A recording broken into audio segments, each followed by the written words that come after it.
Shashi has taken the arduous route of winning elections to the Lok Sabha. So he's actually, in a sense, the fact that a person of his upper class, English educated, international exposure has won 4 seats should make him, I think, a great asset to the Congress party. And I'm not a member of the party. I don't know the inner dynamics. But absolutely, insofar as Shashi continues the tradition of outstanding professionals wanting to contribute to public life, he is an asset to the Congress party and more broadly to Indian democracy. The one time when the Congress party could have used his talents to greater effect and did not was in 2019, when, in my view, and I said that at the time, when the Congress was reduced to, I think, 50 odd seats in Parliament, Shashi should have been made, because it was his third term in Parliament, he should have been made leader of the Congress party, which would have given him a certain stature to make effective speeches in Parliament, to come on television afterwards. His eloquence, his intelligence, his articulation, his knowledge of international affairs would have all served him well. He is an outstanding writer, scholar, thinker, who is an adornment to Indian politics. If I was to make a criticism of Shashi, who, as I said, I praised his considerable abilities, talents, achievements, it is his love for public adulation and social media. I think even if you look at his recent tweets, they sent so many different signals. You praise, give an interview praising Vijay, then you give an interview saying, here I am with Piyush Goyal, then you praise Priyanka Gandhi, then you say, I'm a devout Hindu. No, I think in politics, one must know when to be discreet and, not always be in the public gaze.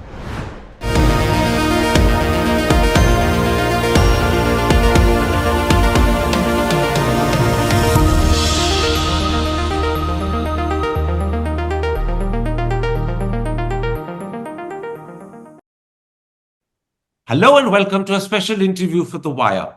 The apparent rift between Shashi Tharoor and the Congress party, which has become the focus of much attention, raises important questions about Congress. That's our focus today.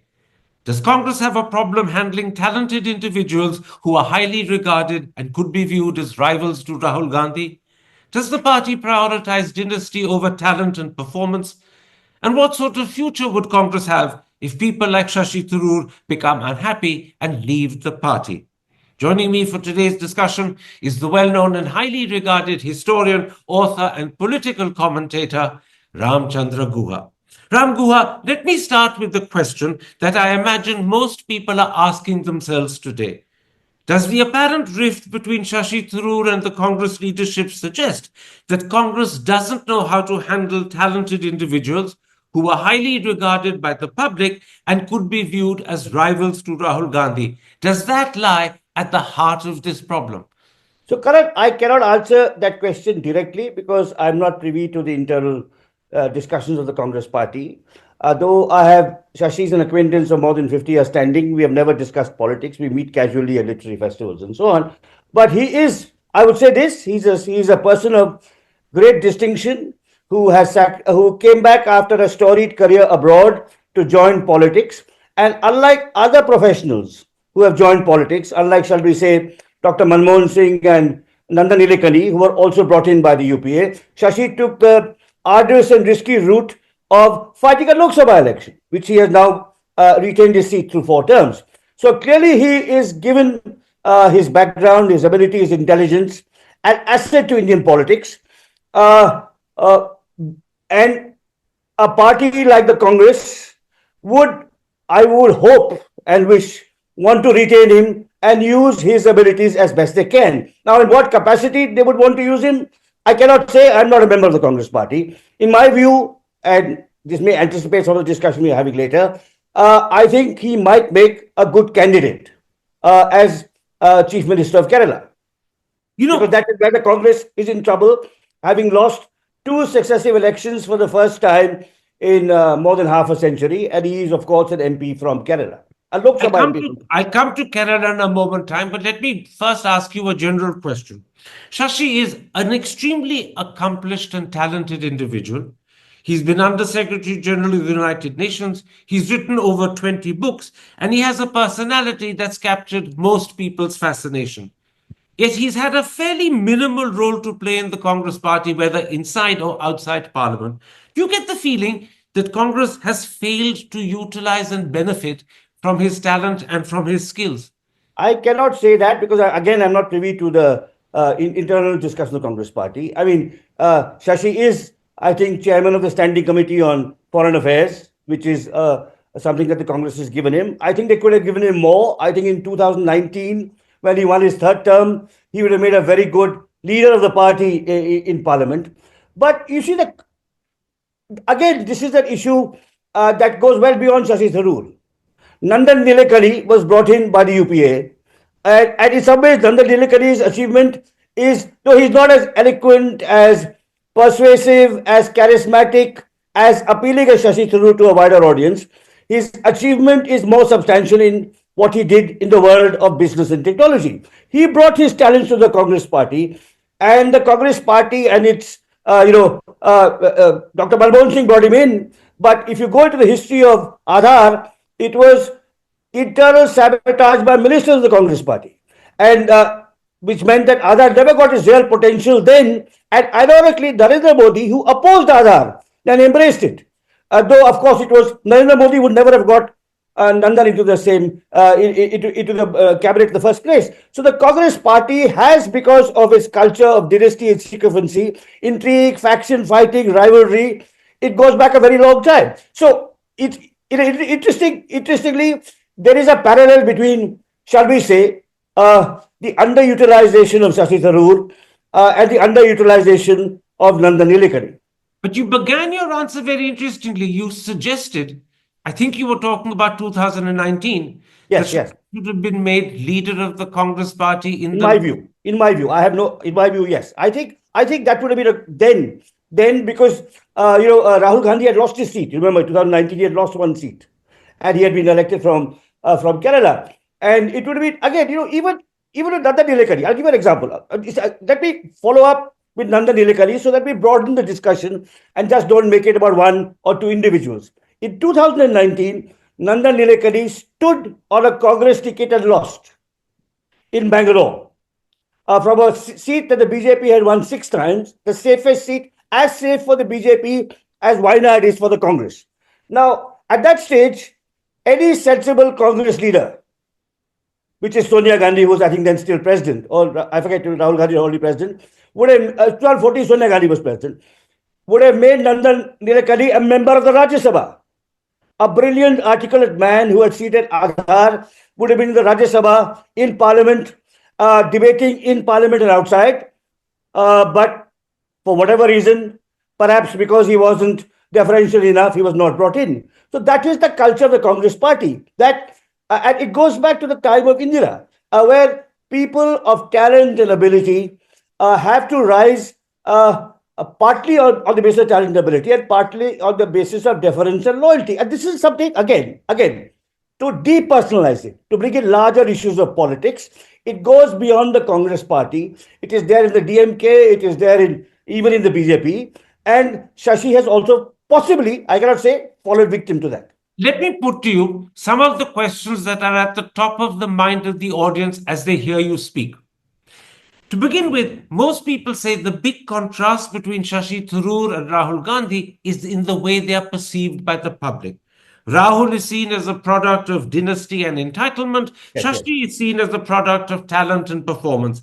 In its loyalty to its presiding dynasty, has Congress squeezed and limited the room available to people of talent and people who can perform? Again, this goes beyond it. So you look at the DMK, the anointment of Stalin's son, would mean capable people in the DMK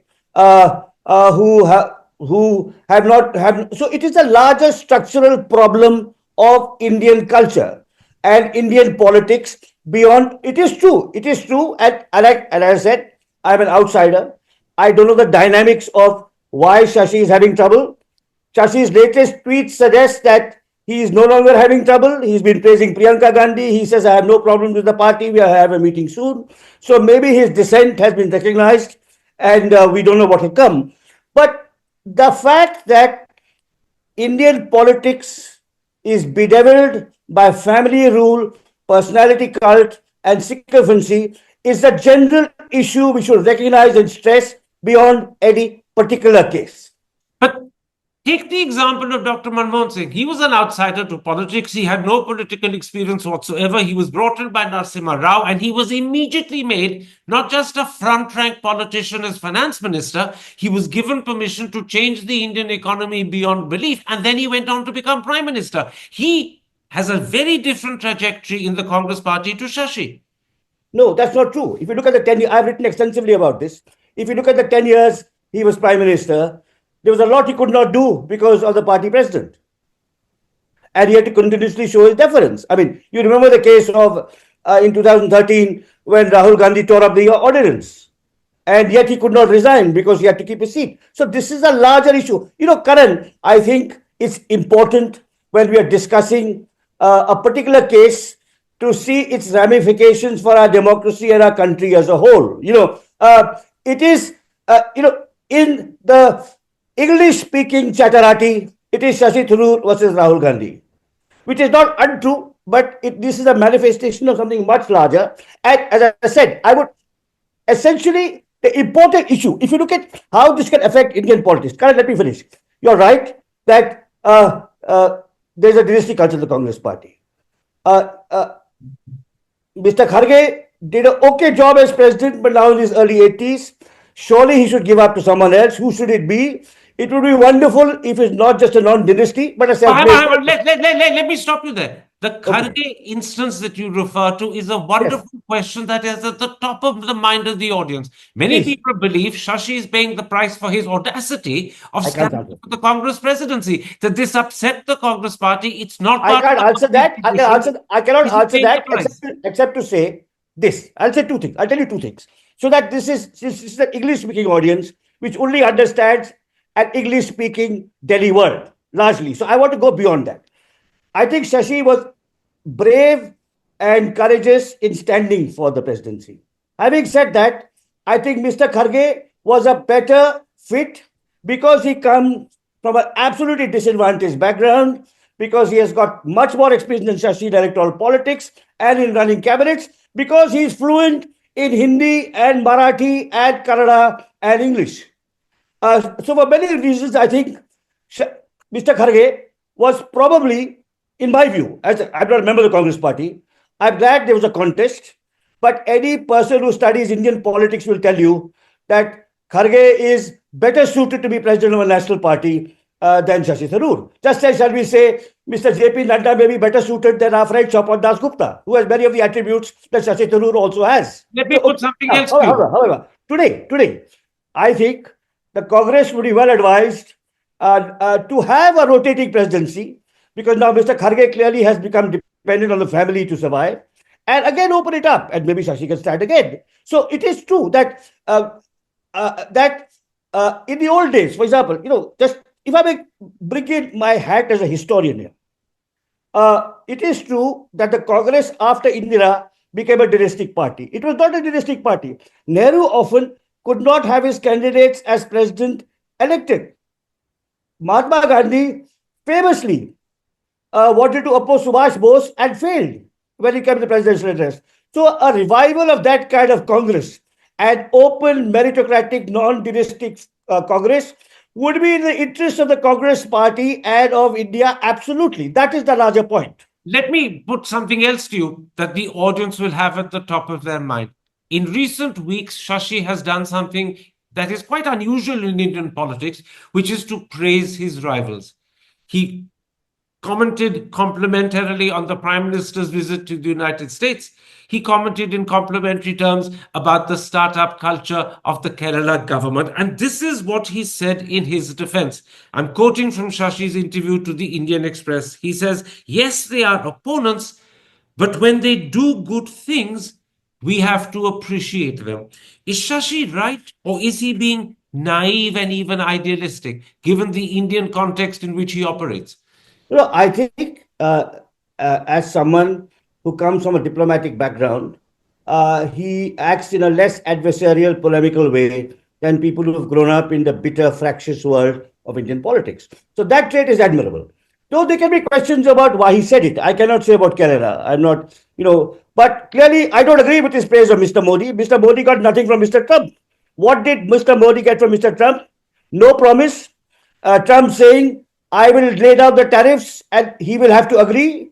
Mr. Modi going and having an extraordinary deferential meeting with an individual Indian capitalist, American capitalist, Elon Musk, with his children, his nanny, his girlfriend, and all Modi and his senior ministers on the other side. Now, so on that, yes, it's a nice thing for him to have praised your opponents, but was the praise merited? Was it, the desire to be on social media all the time? I cannot say. So, let's even look at that. Let's look at that picture. Let's look at objectively what did the Indian government of Mr. Modi get from their visit to the USA? Nothing. So, just the fact that Shashi praised Mr. Modi's visit doesn't mean he was right. So, regardless of partisan politics. So, I think what is happening is this whole debate, the whole framing of this issue, including in this interview, is I think is not going into the deeper substantive issues. And again, but the debate is about Shashi Tharoor and not necessarily about deeper things, but we'll come to deeper things in a moment. Earlier in this interview, en passant, you mentioned that perhaps Shashi should be made Chief Minister of Kerala. Not made Chief Minister of Kerala. You're putting words in my mouth. He would be a good candidate. Okay, that's precisely what he believes. I cannot make that is precisely what Shashi believes of himself too. In his interview to the Indian Express, he said, and I'm quoting him, "My appeal in Thiruvananthapuram is much more than that which my party enjoys. People like the way I talk and behave. Even those who are generally against the Congress voted for me." You visited Kerala several times recently. Yes. Could Shashi, in your opinion, transform the Congress's fortunes in that state? Or is he a loner and not a party man? Well, that's what his critics say. I'm not a member. But the fact that he won 4 times, and this time against enormous odds, this time the whole machinery of the BJP was against him. A union minister was standing against him. The union minister was making all kinds of promises that if you elect me, you'll get all these goodies. So, as I said earlier on in this interview, Karan, one of the most remarkable things about Shashi's career is that he did not choose the safe route that Dr. Manmohan Singh or Nandan Nilekani or Arun Shori or Jairam Ramesh chose.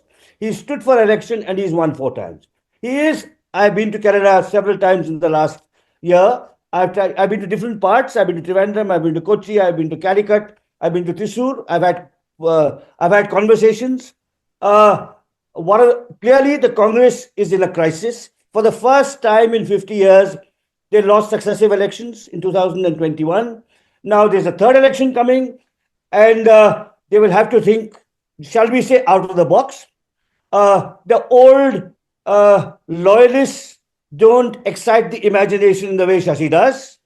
But apart from Shashi, there is one other person, and again, allow me to, in a sense, bring to the attention of your viewership someone they would not know about. There's a brilliant, dynamic Congress MP called Shafi Parambil, who comes from a progressive Muslim background, who my friends tell me would also be a good candidate. So Shashi and Shafi Parambil, and maybe one or two others, would excite, shall we say, the voter of Kerala in a way in which the old Congress loyalists who may be close to Rahul Gandhi, like shall we say K.C. Venugopal, will not. So yes, so I think the Congress, if the Congress loses Kerala for the 3rd time, it will be historic, unprecedented, and a much more devastating blow than losing Haryana, because Kerala is a progressive state with, of course, a highly developed society and economy. So in that sense, absolutely, I think Shashi's claims to being a front runner, one of maybe 2 or 3 front runners, but certainly a front runner, should be taken very seriously by the Congress High Command unless they want to lose Kerala for a 3rd time. 2 or 3 times in this interview, people will have noticed that you've remarked on the fact that Shashi chose the Lok Sabha route, not the safer Rajya Sabha route, and then he's won 4 consecutive very difficult at times elections in Thiruvananthapuram. How much credit should he get for that? And does he get the credit for that? Look, he gets a lot of credit from me now, and from I'm sure you and other people who observe it. I think, of course, he now how the Congress party sees it is a different question, but absolutely, I think it is a very impressive record, and uh, I have I think I uh, though I have known Shashi as an acquaintance of 50 years, I generally stay away from politicians of all parties. I don't cultivate personal relations. But when he won for the fourth time, I did, as someone who was in university with him and knowing the odds, just sent him a note. Congratulations, well done. Because there were these odds. And I think even the third victory was, as I said, Rahul Gandhi lost from Amethi. A safe, an absolutely safe family bastion, Rahul Gandhi lost. Nandan Nilekani, who has contributed so much to the economy and prestige of Bangalore, lost. Dr. Manmohan Singh, after 5 years as a reforming and hugely successful finance minister, lost from Delhi, you will remember, in 1998. So, absolutely. I mean, the others who will not, even Chidambaram has lost from safe seats in Tamil Nadu. So, I think this is given the fact that Shashi was out of India for 30 years, that English is his first language, not Malayalam, though his Malayalam, because he works incredibly hard, his Malayalam has become much better. I think it's a deeply impressive achievement, absolutely. Hi, I'm Karan Thapar. Over the last few years, I hope you've been watching my program, The Interview on the Wire. During that period, I've interviewed doctors, politicians, businessmen, scientists, authors, and even the occasional Nobel laureate. For me, it's been exciting. I hope it's been enjoyable for you. But these, as you know, are tough times, and if this program is going to remain bold, independent, and sometimes even defiant, then I think we need your support. At the end of the day, it's a truism, but editorial independence is best defended by the viewers. So if you would like this program to remain the way it is, forthright, outspoken, and interesting, then would you consider supporting us? All you have to do is to click on the description at the bottom. But more than anything else, I hope you will continue to watch the interview. Your viewership means an awful lot to me.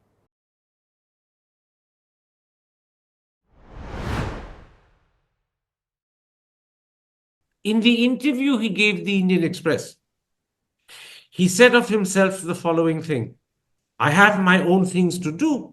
You should not think I have no other option. I have my books, speeches, invitations from across the world to give a talk. If Shashi were to leave Congress, how much of a setback would it be for the party? Look, as I said, I don't speak on behalf of the Congress party. But let me I'm tell not you, asking you to. but I'm asking you to comment as an observer. let me again use the example of Nandan Nilekani.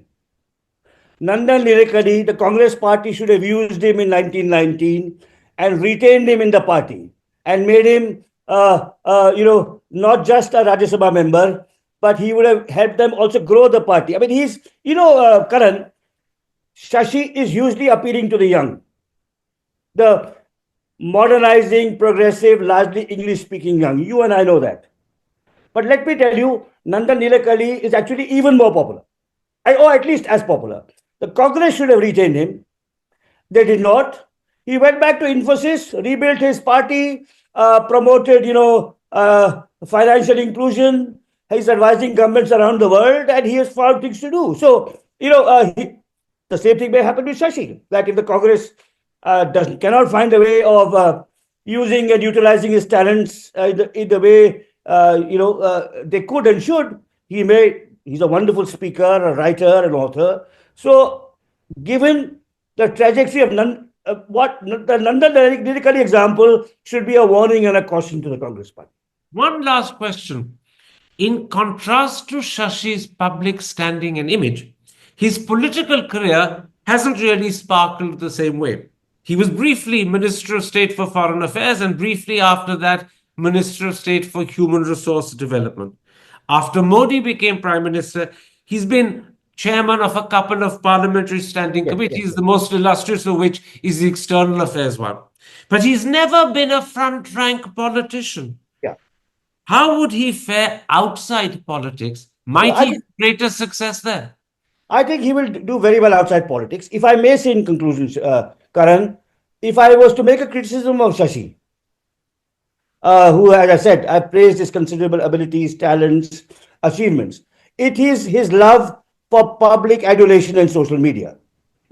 I think even if you look at his recent tweets, they sent so many different signals. You give an interview praising Vijayan, then you give an interview saying, here I am with Piyush Goyal, then you praise Priyanka Gandhi, then you say, I'm a devout Hindu. Now, I think in politics, one must know when to be discreet and, not always be in the public gaze. So that could be one of the reasons why he has not been fully recognized. But as I said, has been, whatever happens to Shashi next, I think he has been an adornment to Indian politics. His decision to fight 4 elections and win each one of them, I think, is deeply, deeply impressive. His ability to pick up a language he barely knew when he was young and to become fluent in it. These are all at his age, because he was in his probably in his late 50s, where he actually came into politics. I think this is a model for all of us, that we can have a second career. If you want to move out of one career into another, we can. And I wish there were more people. As I said, there's a long and storied history. It even goes back to our freedom struggle. I mean, many of our great stalwarts of freedom struggle had other careers, which they distinguished and which they abandoned to join politics. And then, as I said, after independence, you have all these other examples. And Shashi is in that noble and honorable tradition, which he has embodied and enriched. And I cannot say what will happen to him, but I think he's been an adornment to Indian politics in the 15 odd years he's been here. There was a hint of criticism in that answer at the beginning. You said Shafi is prone to wanting attention. He's prone to adulation. Is that one of his faults? I think but that may be part of politics. Mr. Modi also has it, maybe even in greater abundance. It could be that it comes with territory, that to me, you have to have a colossal, large size, ego and image of himself. But I think, if you just look at, before I came to speak to you, I'm not much on Twitter nowadays, but I looked at his recent postings and I was wondering why there were so many and so contradictory. So what is it? It could be just a mark of confusion, possibly even despair. As I said, I admire him in many, many ways, notwithstanding the criticisms I've just made of his love for public attention. And I wish him well, because he was an outstanding international civil servant. He's been a fine writer who's written rich and readable books on a variety of topics. He's been a sterling MP for Trivandrum over 3 terms. And the Congress party should find a way of not just keeping him, but properly utilizing his talents. Ram Guha, thank you very much for the time you've given me. Take care. Stay safe. Hi, I'm Karan Thapar. Over the last few years, I hope you've been watching my program, The Interview on the Wire. During that period, I've interviewed doctors, politicians, businessmen, scientists, authors, and even the occasional Nobel laureate. For me, it's been exciting. I hope it's been enjoyable for you. But these, as you know, are tough times. And if this program is going to remain bold, independent, and sometimes even defiant, then I think we need your support. At the end of the day, it's a truism, but editorial independence is best defended by the viewers. So if you would like this program to remain the way it is, forthright, outspoken, and interesting, then would you consider supporting us? All you have to do is to click on the description at the bottom. But more than anything else, I hope you will continue to watch The Interview. Your viewership means an awful lot to me.